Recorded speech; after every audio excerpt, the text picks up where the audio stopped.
ព័ត៌មានថៃ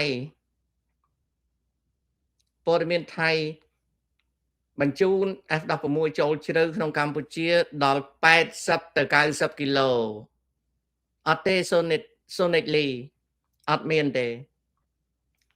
តាមពិតខ្ញុំអត់ឃើញព័ត៌មានហ្នឹងខ្ញុំអត់ទាន់ជឿថាថៃប្រកាសចឹងទេអូខេថៃគេបាននិយាយរកណាគេគ្រាន់តែនិយាយទេគេថាបើសិនជាកងទ័ពលោកហ៊ុនសែន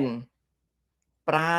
រ៉ុកែត PHL-03 ដាក់គេនឹងប្រើសពាវុធ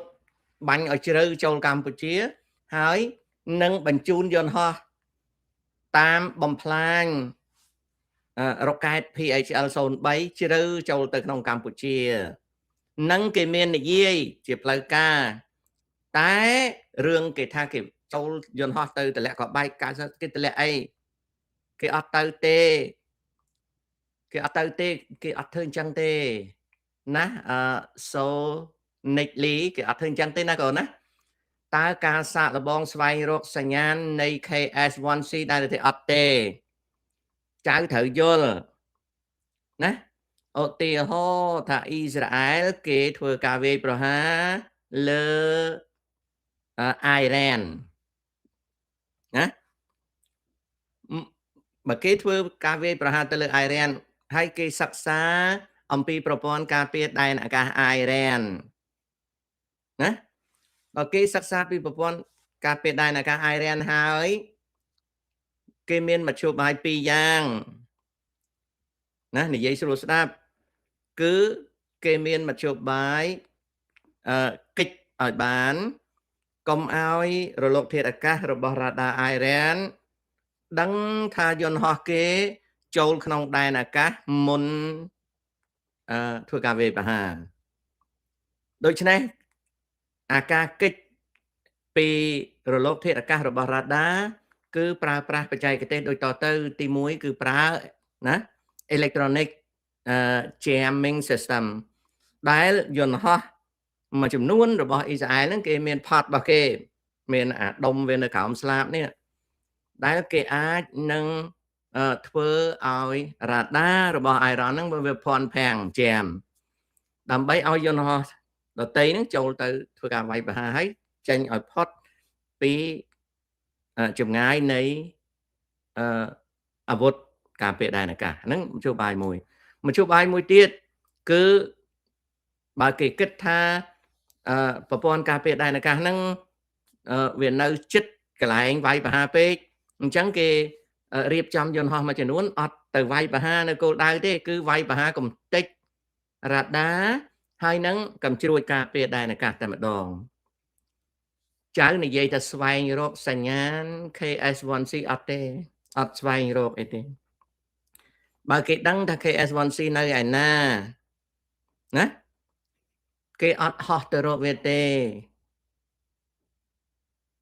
ហើយវាក៏មិនចាំអ្នកណាឲ្យហោះរកវាដែរវាមានរ៉ាដាពិនិត្យមើលដែនអាកាសរបស់ណាបើវាឃើញវាបាញ់ហើយណាអញ្ចឹងយន្តហោះគ្មានមុខសញ្ញាទៅរកកំភ្លើងបាញ់យន្តហោះទេគឺគេដៅមុខសញ្ញាឲ្យហើយណាថាតើត្រូវគេកំទេចឬទេបើគេត្រូវកំទេចទើបគេបញ្ជូនទៅសមត្ថភាពកំទេចកំជ្រួចបាញ់យន្តហោះរបស់ថៃដូចជាខ្សោយទេព្រោះថៃមិនដែលបានទៅកំទេចប្រព័ន្ធការពារដែនអាកាសរបស់ប្រទេសណានៅឡើយទេអញ្ចឹងការទៅតាមកំទេចប្រព័ន្ធដែនអាកាសឧទាហរណ៍ថាវាតាមកំទេចប្រព័ន្ធការពារដែនអាកាសរបស់កម្ពុជាបើតាមខ្ញុំមើលវានិយាយវាត្រូវវាយប្រព័ន្ធរ៉ាដានៅកំពង់ឆ្នាំងណាហើយបើមិនសិនជាវាត្រូវវាយប្រព័ន្ធរ៉ាដានៅកំពង់ឆ្នាំងវាអត់យកយន្តហោះមកទេគឺវាបាញ់តាមកំជ្រួចវាបាញ់តាមរ៉ុកែតវាមានរ៉ុកែតណាដែលមានសមត្ថភាពបាញ់ដល់កំពង់ឆ្នាំងអញ្ចឹងវាអត់យកយន្តហោះមកទេណាមួយយន្តហោះ F16 វាចាស់ហើយមកមិនស្រួលគេបាញ់ធ្លាក់វាអត់មកទេណាចៅណាវាអត់មកទេហើយ Gripen ប្រហែលជាមិនចំណាយយក Gripen មកកំទេចស្ថានីយ៍រ៉ាដារបស់កម្ពុជាអីមិនទេវាមានហានិភ័យទាបជាងបើថៃប្រើរ៉ុកកាត់បើថៃវាមានរ៉ុកកាត់300 មីលីម៉ែត្រដោយ PHL-03 វាមានរ៉ុកកាត់420ទៅដល់475 មីលីម៉ែត្រហើយវាមានរ៉ុកកាត់វាដែលអាចបាញ់បានរហូតដល់290 គីឡូម៉ែត្រអញ្ចឹងវាអត់ចាំបាច់យកយន្តហោះវាមកឲ្យលោកហ៊ុនសែនបាញ់ធ្លាក់ទេនៅចាណាអានឹងអញ្ចឹងដូច្នេះព័ត៌មានដែលចៅបានទទួលគឺជាព័ត៌មានភូតទេណាហ្វានឈៀនសៀមនៅច្បាំងយូរទៀតតាបារម្ភខ្លាចកម្លាំងទ័ពយើងចុះខ្សោយបាក់ទ័ពណាស់រឿងហ្នឹងលោកហ៊ុនសែនជាអ្នកគិតយើងអត់ដឹងទេយើងអត់ដឹងថាលោកហ៊ុនសែនមានអីខ្លះទេលោកតា can you compare cost and efficiency between Chinese and Russian weapon អត់ទេគេអត់និយាយអញ្ចឹងឯងកូនគេអត់ប្រើពាក្យហ្នឹងទេណាចៅណាឧទាហរណ៍ណាចៅណាហ្វាន់ឈៀនឧទាហរណ៍ថាលោកហ៊ុនសែនគាត់ទិញកំភ្លើង AK-47 មានប្រាប់ដាក់ក្របមូលណាឧបមាទេខ្ញុំមិនដឹងថាចិនវាឲ្យឬក៏គាត់ទិញឧបមាថាយើងទិញកំភ្លើងហ្នឹងវាមិនជាប្រភេទ AK ប៉ុន្តែចិនគេទំនើបកម្មគេអត់មានដាក់ក្រប25គ្រាប់30គ្រាប់ទេគេអត់ទេហើយគេអត់ដាក់បងឲ្យចងកៅស៊ូអីគេអត់ទេគឺគេដាក់បងក្របហ្នឹងមូលមកណាដូចយើងឃើញអញ្ចឹងកំភ្លើងហ្នឹងរូបរាងដូចអាកាតែវាញាត់បងមូលហើយបងហ្នឹងមានក្របច្រើនមិនដឹងប៉ុន្មានទេ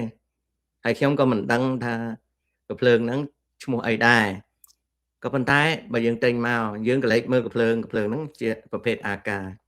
យើងឃើញបងវាមូលអញ្ចឹងវាមានក្របច្រើន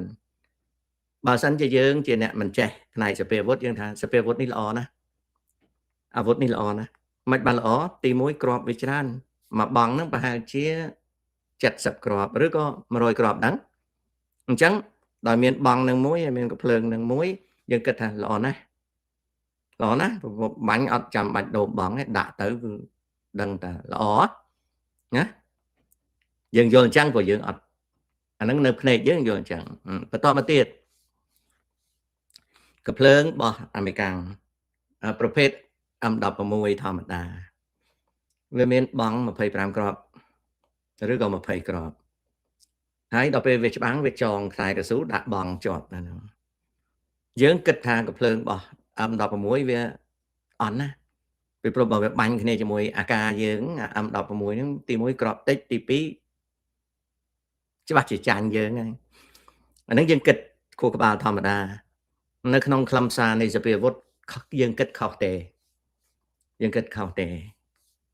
អូខេអានេះគំនិតមួយណាតាបញ្យល់បន្ទាប់មកទៀតគុណភាពអាវុធឧទាហរណ៍ថាយួនមានកំភ្លើង AK បងវា30គ្រាប់ហើយវាចងកស៊ូដាក់2បងជាប់ហ្នឹងឬ1បងជាប់ហ្នឹងហើយយើងមាន AK មកវិចិនមានអាបងមូលហ្នឹងហើយទៅបាញ់ជាមួយវា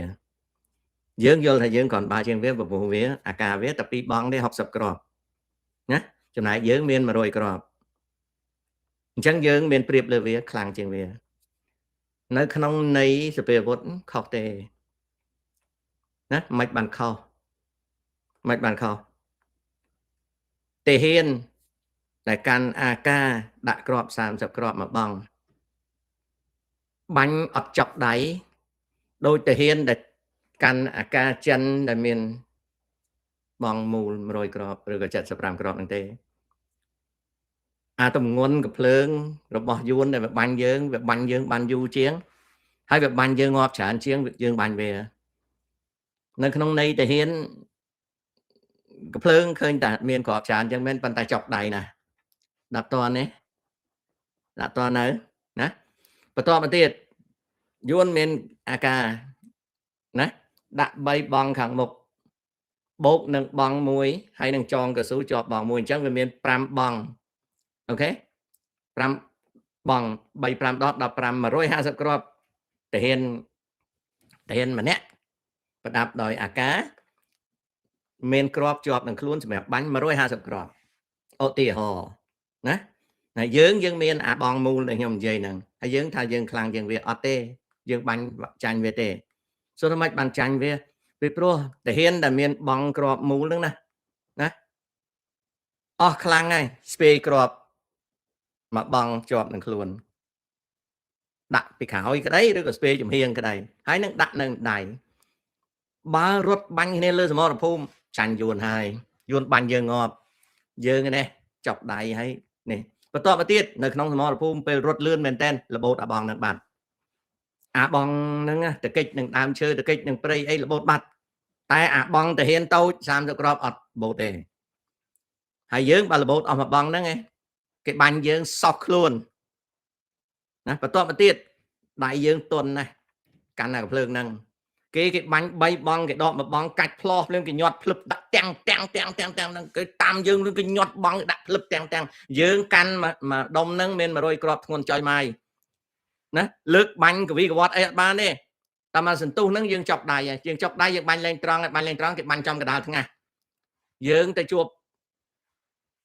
ព្រះជាម្ចាស់បាត់តែនៅក្នុងការដែលយើងអត់យល់យើងថាយើងគ្រាន់បើជាងគេខុសហើយ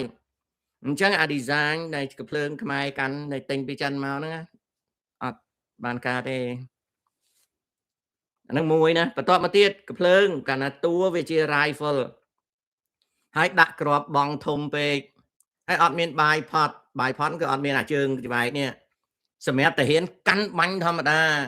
ទី1ចុកដៃទី2បាញ់អត់ត្រង់ទី3អាចរបូតបងទី4ឆ្លាក់ក្របអាស៊ីដង់ពីព្រោះអីពីព្រោះអាតួកំភ្លើងហ្នឹងវាអត់សមមាត្រជាមួយនឹងអាទងន់បង design ខុសណាឥឡូវមើលចុះអាកំភ្លើងដែលខ្មែរយកមកប្រើនេះអានឹងបាញ់ឆ្លាក់ដូច្នេះហើយប្រសិទ្ធភាពវាអន់ជាងកំភ្លើងធម្មតាតែដោយសារចិនវា design ថ្មីមកយើងឃើញយើងថាយើងខ្លាំងណាយើងអត់ខ្លាំងទេគេបាញ់យើងផ្ងាពោះណា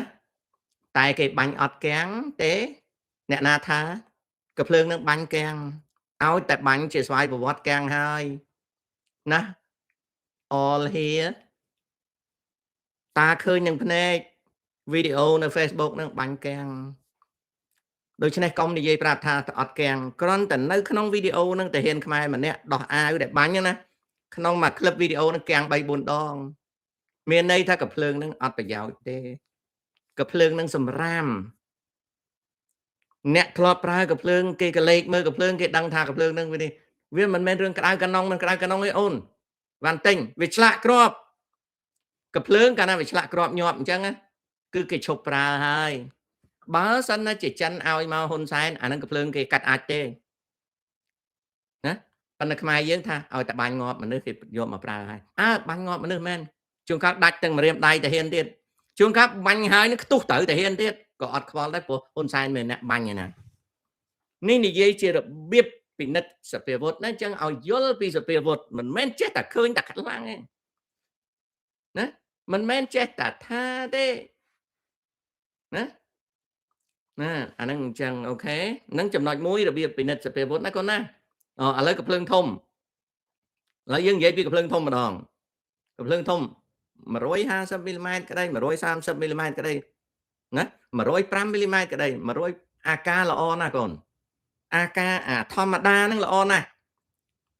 ហើយអាការណាអាស្វាយបត់ដាក់ទល់ស្មាហើយនឹងអាស្វាយបត់ហើយនឹងអាដាក់ទល់ស្មាណា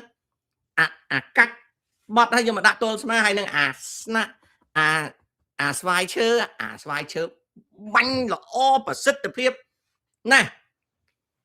អាបត់ទាញយកមកដាក់នឹងស្មានេះបាញ់អត់ប្រសិទ្ធភាពទេល្អតែមើលស្រួលទេអាពីរអ្នកហ្នឹងតាហ៊ានយួនបាញ់មែនតើឃើញតាហ៊ានយួនទេតាហ៊ានយួនអត់សូវប្រើទេអាបត់ហ្នឹងនោះតាហ៊ានយួនយកអាមានស្វាយវែងធម្មតាហ្នឹងប្រសិទ្ធភាពត្រូវយល់កំភ្លើងអាមេរិកកាំង Thompson ណាអាបត់ហ្នឹងណាពួក Paratrooper ប្រើពីដើមបាញ់ត្រង់ទេបាញ់អត់ត្រង់ទេ M16 ដាក់បកាច់លើហ្នឹង មួយអំពី automatic ឯដាក់ក្រងអងអីត្រង់ណាកំភ្លើងកាលណាអត់មានស្វាយហើយកាច់ណាកាច់ដែកយកមកដាក់ទល់អញ្ចឹងណាបាញ់ញ័រអត់ត្រង់ទេគ្រាន់តែវាស្រួលដូច្នេះរឿងដែលគេគិតពីសពាវុធឥឡូវត្រឡប់មកកណ្ដុងវិញកណ្ដុងអាអូសឡានណាហើយយះជើងរៀបចំបាញ់ហើយនឹងអាបាញ់លើឡានអាបាញ់លើឡានណាឃើញទេយើងឥឡូវយើងមាន155មីលីម៉ែត្រនៅលើឡានណានៅលើឡានខ្ញុំអត់ដឹងម៉ាកកំភ្លើងឯងកុំសួរខ្ញុំអី AKM AK37 ឲ្យតែស្តៀងខ្ញុំហៅ AK ហើយខ្ញុំអត់តាមរឿងហ្នឹងឯងព្រោះខ្ញុំមិនមែនជាអ្នកចូលចិត្តតាមទេខ្ញុំបោះបង់ចោលយូរហើយតែខ្ញុំនិយាយអំពីបច្ចេកទេសឧទាហរណ៍តែកំភ្លើងធំភាគច្រើនពីដើមសណ្ដោងទៅយ៉ាជើងសណ្ដោងទៅគេទាញខ្នោះយ៉ាជើងគេរៀបបាញ់ឥឡូវនេះយើងមានកំភ្លើងធំពីរបែបទៀតមួយគឺដាក់កង់កៅស៊ូវាបាញ់លើឡានទេវាកង់កៅស៊ូមួយទៀតកង់ច្រវាក់អូខេកង់ច្រវាក់ប្រសិនបើកំភ្លើងអាយ៉ាជើងហ្នឹងវាជាmanual firing control system គឺបាញ់មូលដោយដៃហើយណាបាញ់លើឡានតែវាមូលដោយដៃដូចគ្នាអាបាញ់លើឡានបាញ់មិនសូវត្រង់ទេអាយ៉ាជើងនេះវាត្រង់ជាងអូខេចុះអាយ៉ាជើងបាញ់ជា digital firing system មានន័យថាប្រើ computer ណាហើយនឹងអាដាក់លើឡានកង់ជ័រហើយនឹងកង់ដែកអាដាក់លើឡានកង់ជ័របាញ់អត់ត្រង់ទេទោះបីវាមាន computer ក៏ដោយក៏បាញ់មិនត្រង់ដែរអាបាញ់ត្រង់វាដាក់លើឡានតលកង់ច្រវាក់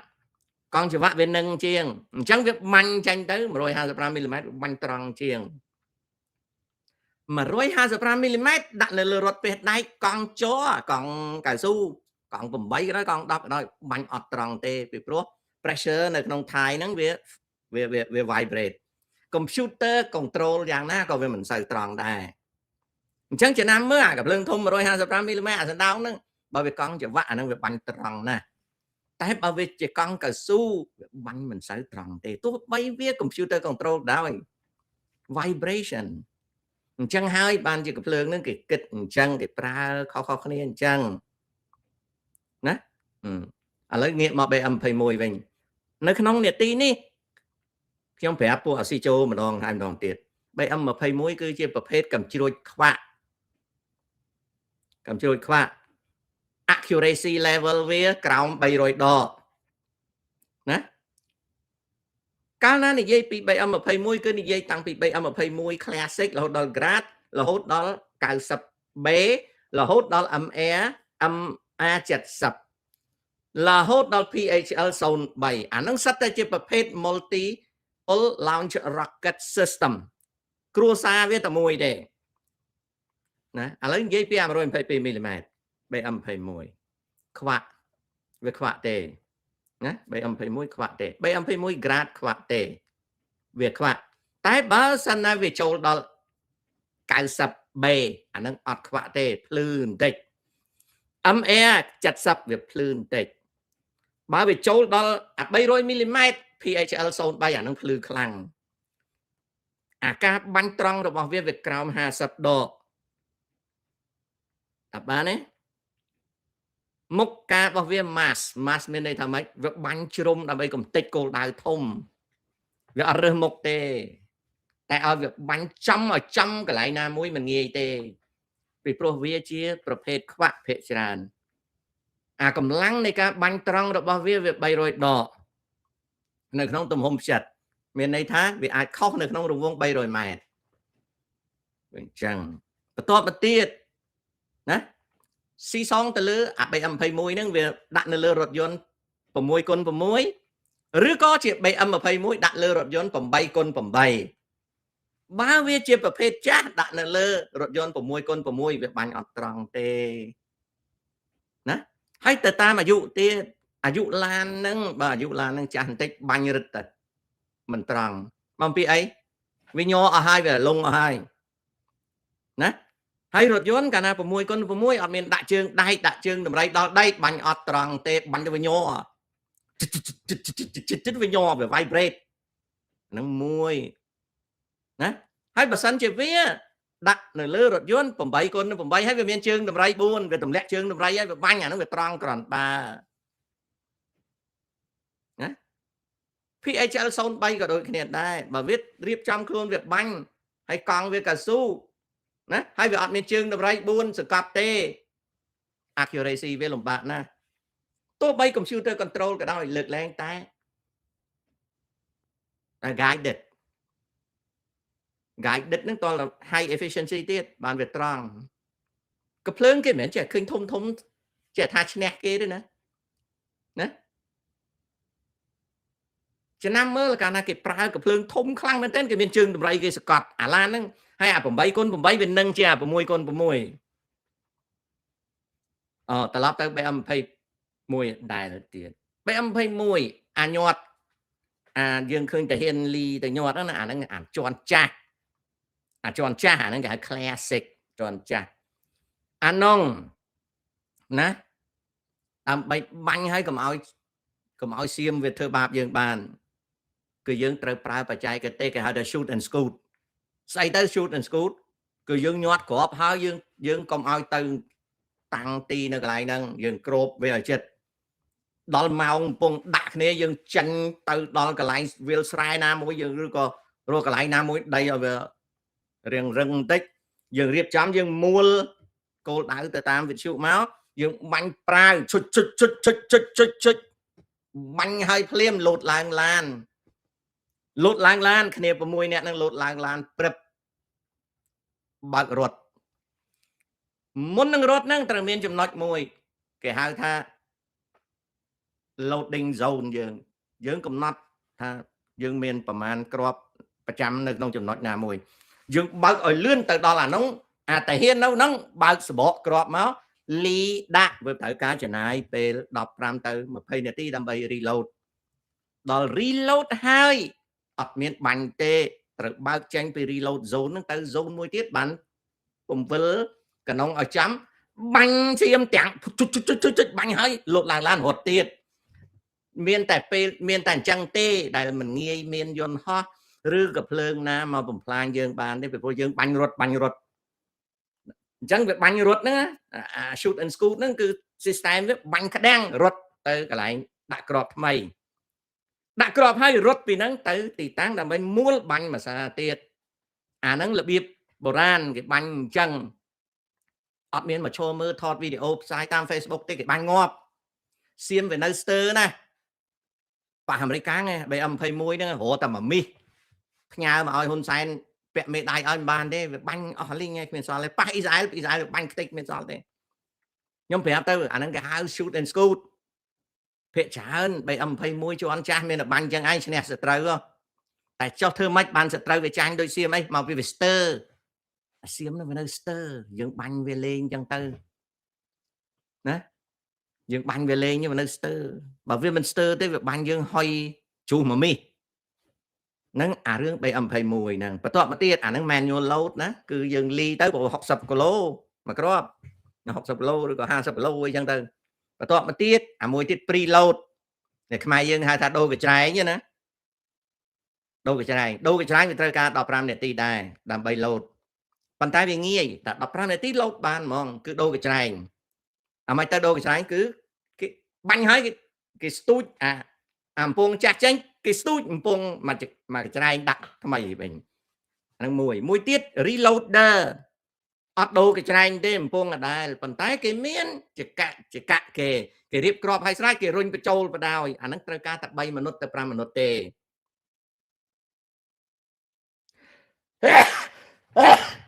ណាហើយខ្ញុំមិនដឹងថាខ្មែរមានអីទេមិនដឹងថាលោកហ៊ុនសែនមានអីប៉ុន្តែខ្ញុំនិយាយជាស្តង់ដាគឺអញ្ចឹងណាស្តង់ដាគឺអញ្ចឹងមិនមែនយើងទៅបាញ់គេបានទេអាហ្នឹងមួយទៀតគឺអញ្ចេះម៉ោងដែលយើង reload យើងញាត់ក្របសារថ្មីគឺជាម៉ោងដែលគេបាញ់យើងវិញឧទាហរណ៍កូរ៉េខាងជើងចិនអីគេចូលចិត្តទៅរៀប BM21 មកជួអញ្ចឹងគេទៅរៀបមកជួអញ្ចឹងណាអូកណ្ដួយទេ ខ្ញុំនិយាយឲ្យអាក្រក់ស្ដាប់បាញ់គ្នាមែនតើឯងរៀបមកជួអញ្ចឹងឯងបាញ់គេចឹងឯងរកអាចជួសគ្មានទេអូនអើយពីព្រោះនៅពេលដែលគេឡាន BM21 តំងអញ្ចឹងបាញ់គេហ្នឹងស្មានតែគេហ្នឹងអត់ចេះបាញ់មកវិញដូច្នេះឲ្យកុំនេះវាថតកុនមកបង្ហាញឃើញអូយសាហាវណាស់និយាយមកហ្មងវឹតអូវឹតអត់ទេសង្គ្រាមមែនតើណាហ៊ានតែធ្វើអញ្ចឹងខ្ទេចអស់គ្មានសល់ទេអា B21 នឹងរត់អត់រួចទេបើអាមេរិកកាំងវិញយកអាយន្តហោះ A10 បាញ់លបូតទាំងមួយមីសទៀតណាគ្មានសល់មកដើមទេគ្មានសល់មកឡានទេបាញ់ក៏រៀបអញ្ចឹងអាគឹមចុងអ៊ុននេះមកចង់បាញ់កូរ៉េត្បូងឯងកូរ៉េត្បូងបាញ់រៀបអស់ហើយគ្មានសល់ទេអត់មានទេអានឹងគឺជាកុនទេសមយុទ្ធទេគេដាក់អញ្ចឹងគេបាញ់ណាហ្នឹងហើយសុភ័ក្រគេយកតា A10 ហ្នឹងបាញ់ហ្នឹងពីដើមយកតាអាចារ្យស្រាក់បាញ់ហ្នឹងក៏ប្រកាច់ដែរអត់ទេមែនទេមែនយើងចេះតែនឹកឃើញទេមែនទេអាហ្នឹងគេថតដើម្បីឃោសនាទេស្ដាប់ឲ្យបានណាអាមួយគេថតកុនឃោសនាអាមួយច្បាំងមែនតែនសង្គ្រាមលោកលើកទី2ចប់ហើយសប្ងៃនេះហើយបន្តមកទៀតឥឡូវនេះល្អជាងគេបំផុត BM21 រងគ្រោះដោយសារសៀមវេស្ទ័រទេបើសិនណាជាវាចេះលេង drone ណា BM21 អត់សល់វាទេណា BM21 អត់សល់វាទេតាដាក់នៅក្បែរភូមិហើយវាមកតម្លាក់ឲ្យ drone បងប្អូនឃើញរុស្ស៊ីទេមានរុស្ស៊ីមានដែលតម្លើងកំជ្រួចខ្វាក់នឹងត្រង់បាញ់យូក្រែនអត់ដែរទេពេលពួកយូក្រែនមកម្ដងយូក្រែនបាញ់ងាប់អស់បាញ់ឆេះខ្ទេចទីអស់អត់មានទេណាគិតតែប្រៀបធៀបជាមួយអាមេរិកចេះតែនឹកឃើញហើយមិនប្រៀបធៀបជាមួយអាមេរិកទេមកពីតិចហ្នឹងវាថោកតិចចូលតិចហ្នឹងវាអាចតិចវាចូលច្រើនពេកបានស្ដាប់មិនមែនប្រៀបធៀបនឹងអាមេរិកទេប្រាប់ហើយថាមកពីសៀមវាភ្លើបានជាឲ្យបាញ់វាពីឆ្នាំ2008មកអីហ្នឹងរហូតដល់ឥឡូវហ្នឹងសៀមវានៅភ្លើបើវាឆ្លាតបន្តិចមុខឯងនេះអាចជួសអត់បានទេមិនមែនប្រៀបធៀបនឹងអាមេរិកទេចង់និយាយថារបស់ដែលសៀមវាមានច្រើនរបស់វាបើយើងហ៊ានបាញ់ឲ្យឈរថតវីដេអូដាក់ Facebook វាបាញ់យើងតល់តអស់មួយមីមិនមែនបង្អាប់ទេនិយាយឲ្យចេះប៉ុន្តែអាចតិចមានអាចតិចចូលនឹងវាស្ដាប់មិនបានវាថាឯងទៅប្រៀបធៀបនៅអាមេរិកមិនមែនប្រៀបធៀបទេយន្តហោះ A10 របស់អាមេរិកគឺជាយន្តហោះដ៏កញ្ចាស់ទៅបើកអ៊ីនធឺណិតមើលទៅបើល្ងងពេកតាជេមសុកប្រាប់ឲ្យចេះទេប៉ុន្តែអាចតិចចូលវាអត់ចូលចិត្តស្ដាប់ទេវាស៊ីចូលវានឹកឃើញថា BM21 ដាក់គេទាំងកញ្ឆែងទៅយកធ្វើជីកែងលោមិនបានយកគេធ្វើជីណាអាខ្លួនឯងធ្វើជីខ្លួនឯងនៅលើដៃឯងគេថាណាខ្ញុំជាវីរៈអង្គបុរសដែលបានពាក់អង្លាជីវិតដោយមិនដឹងជាអាណាបាញ់ខ្ញុំទេនៅពេលខ្ញុំដាក់វាមកកញ្ច្រែងផ្លេចគិតអាឡ័យទៅថតវីដេអូដាក់ Facebook ស្រាប់តែវាមកដល់វាក៏បញ្ជូនខ្ញុំឲ្យទៅជួបយាយតាខ្ញុំយាយតាសួរថាអោចៅអើយមិនដាច់ក៏ឆាប់មកជួបតាម្លេះថាខ្ញុំក៏អត់ដឹងដែរឮសូរតាមកឈុចក៏មកជួបយាយតាហើយណាយាយតាថាប្រហែលជាចៅមានអាចតិចចូលច្រើនបានជាអាឡ័យទៅថតពេលបាញ់សៀមដាក់អ៊ីនធឺណិតខ្លាំងពេកមានអីសៀមវាបាញ់ទៅក៏វាបញ្ជូនចៅមកជួបតាដូច្នេះតាអាណិតចៅនៅសល់អាចតិចថែមទៀតហើយឲ្យចាប់ជាតិឲ្យនៅចូលតទៅទៀតទៅពីព្រោះចៅនឹងរស់នៅក្នុងសង្គមជាតិមួយដែលបានសុខយូរអាចៅណាសាធុកើតវិញអដែលចូលអដែលហើយអាអ្នកខ្មែរដូចគ្នានិយាយឲ្យចេះវាខឹងវាជេរវាប្រមាថកាត់ទៀនប្រពន្ធកូនគេវាមិនឲ្យគេនិយាយដើម្បីចេះទេណាមិនឲ្យនិយាយរឿងចេះទេហើយខ្មែរពីអង្គរមកឲ្យរៀនឲ្យចេះណាអាហ្នឹងបានថាអញ្ចឹងបាននិយាយនេះនិយាយប្រាប់ពីរឿងការពិនិត្យសភាវុធមិនមែនយើងឃើញតែចិត្តត្រូវទេដូចបន្តិចតិចចៅមកសួរតាយើងទិញ B52 របស់អាមេរិកកាំងបានទេតាបានចៅយកមកយើង9គ្នា1000នាក់ដាក់ខ្សែអូ1 2 3តេងព្រាត់1 2 3តេងព្រាត់បើទិញ B52 មកអត់ចេះបើកមិនអូតាជេ10 J10 ấy ọt ấy thế chẳng tinh chê mà pòn ban tan mẹ là so chê thế cho đã sẽ e đừng rồi chê cái này về miền ban chê đọc ấy mà ngày chê đặt này ừ. Ta dương tinh S35 ba này mình tinh S35 này tinh S block lư đó S tới 33 tinh tích vô mà lít xa mới phải đó mà mình chẳng tới vô mà hạt tới thông cho S tích hay S tiệt mình riêng mình hát mình vô chất tục đã hà mọt lắm đó chẳng ta tinh chẳng hai bán chứ mình vô mà lúc ta Campuchia dương miền bán pra mà rồi pram đai rồi tê đồ chia mình sới pra sao cầm phượng 105 mm នៅក្នុងប្រទេសកម្ពុជាប្រហែលជាអស់ហើយនៅស្រុកយួនក៏វាចាស់មែនតើហើយណាមួយយួនអត់ទិញកំភ្លើង105ទេចិនមិនបង្កើត105 mm ហ្នឹងដូចជាអត់ផលិតទេផលិត120ហើយនឹង130 mm និង155 mm អញ្ចឹងអឺប្រភេទ105 106 mm គេហៅ artillery ខ្មែរហៅថាកំភ្លើងធំណាដល់120 130 125 130 150 155 មីលីម៉ែត្រណានៅតែខ្មែរយើងហៅថាកំភ្លើងធំប៉ុន្តែអាមេរិកាំងភាសាអាមេរិកាំងអា105គេហៅ artillery ណាដល់ពេលឡើងលើអាហ្នឹងគេហៅ Howitzer ហើយខ្ញុំមិនទាន់ដឹងច្បាស់ទេមិនបានគេហៅអញ្ចឹងខ្ញុំមិនទាន់ដឹងច្បាស់ទេខ្ញុំខ្ជិលសិក្សាស្រាវជ្រាវប៉ុន្តែវាកម្រិតខ្ពស់អូខេវាកម្រិតខ្ពស់នៅប្រទេសកម្ពុជាយើងមាន130យើងមាន155 មីលីម៉ែត្រយើងមានហើយនៅសៀមវាប្រើ105តិចតួចទេវាបាញ់ប្រហែលថ្ងៃហ្នឹងក៏វាប្រើសិតតែ150សៀមដូចជាអត់មាន130ឬក៏មានដែរខ្ញុំមិនដឹងទេណាបាទអូអាហ្នឹងមានន័យថាអត់ធាក់ថយហ៎អាហ្នឹងអញ្ចឹងហើយបើនិយាយពីកំភ្លើងធំរបស់កងទ័ពហ៊ុនសែនគឺជាកងទ័ពតែមួយគត់នៅក្នុងប្រវត្តិសាស្ត្រកងទ័ពខ្មែរដែលបាញ់ត្រង់ណានឹងពួកអាចោស្ដាប់ឲ្យបានអញមិនមែនបង្អាប់ទេកន្លែងណាអញប្រាប់ឲ្យដឹងនៅក្នុងចំណោមកងកំភ្លើងធំទាំងអស់សម័យសេនុអត់ចេះបាញ់ទេបាញ់អត់ត្រង់ទេសម័យលន់នល់ណាអាមេរិកាំងឲ្យកណ្ដុង105និង155មានតិចទេតែបាញ់ភាគច្រើន105កំភ្លើងធំរបស់សម័យលន់នល់តាហ៊ានយើងបាញ់អត់ត្រង់ទេខ្មែរក្រហមវាទទួលបោះចិនថែមមកទៀតក៏វាអត់ចេះបាញ់ដែរបាញ់អត់ត្រង់ទេតាហ៊ានដែលចេះបាញ់កំភ្លើងធំត្រង់ជាងគេគឺតាហ៊ានហេងសំរិននិងអាចោស្ដាប់ឲ្យបានពួកអាចោឯងស្ដាប់ឲ្យបានតាហ៊ានហេងសំរិនបាញ់កំភ្លើងធំត្រង់ដោយសារយួនវាបង្រៀនត្រឹមត្រូវនៅក្នុងប្រវត្តិសាស្ត្រនៃកងទ័ពខ្មែរពួកកាន់កំភ្លើងធំគឺទ័ពហេងសំរិនចេះបាញ់ត្រង់